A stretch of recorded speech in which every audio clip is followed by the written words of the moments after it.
मेरे बच्चे, अब अपने हृदय को शांत करो और पूरी चेतना से सुनो। जो मैं कहने जा रही हूँ वह केवल शब्द नहीं है। यह तुम्हारी आत्मा के भीतर छुपे सत्य का उद्घाटन है। यह कोई साधारण संकेत नहीं है, नहीं कोई संयोग। यह वह क्षण है जब अंधकार में भटकी हुई चेतना को प्रकाश का स्पर्श मिलने वाला है। जिस व्यक्ति को तुमने अपना माना, जिस पर तुमने विश्वास किया, वही व्यक्ति तुम्हारे मौन को कमजोरी समझ बैठा।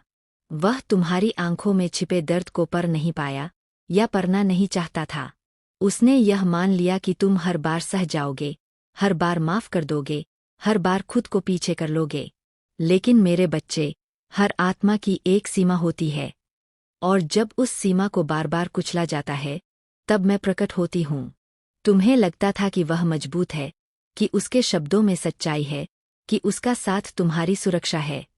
लेकिन सच यह है कि जो व्यक्ति तुम्हारे आंसुओं को नजरअंदाज कर दे, जो तुम्हारी चुप्पी का लाभ उठाए, वह कभी तुम्हारा रक्षक नहीं हो सकता। वह केवल अपनी शक्ति का भ्रम पाल रहा था। मैंने सब देखा है। तुम्हारा हर आंसू, तुम्हारी हर टूटी सांस, तुम्हारी हर वो रात जब तुमने खुद से सवाल किया, क्या मैं ही गलत हूँ? नहीं मेरे बच्चे, गलत तुम नहीं थे। गलत वह था जिसने तुम्हारे प्रेम को अधिकार समझ लिया।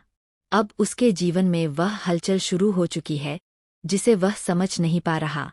जिस आधार पर वह खड़ा था, वही अब डगमगा रहा है।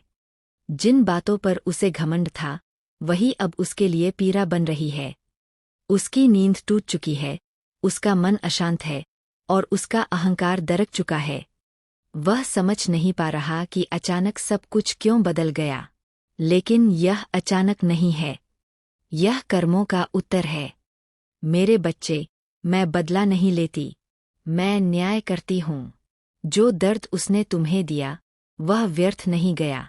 जो अपमान तुमने चुपचाप सहा, वह अनसुना नहीं हुआ। हर वो क्षण जब तुमने खुद को छोटा महसूस किया, वही अब उसके सामने प्रश्न बनकर खड़ा है।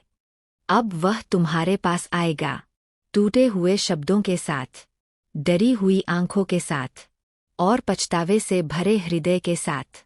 लेकिन ध्यान रखना मेरे बच्चे, हर आंसू पश्चाताप नहीं होता। कभी कभी आंसू केवल सजा के डर से निकलते हैं। वह रोएगा क्योंकि उसने खो दिया है। वह गिड़गिड़ाएगा क्योंकि अब उसके पास कुछ बचा नहीं है। वह तुम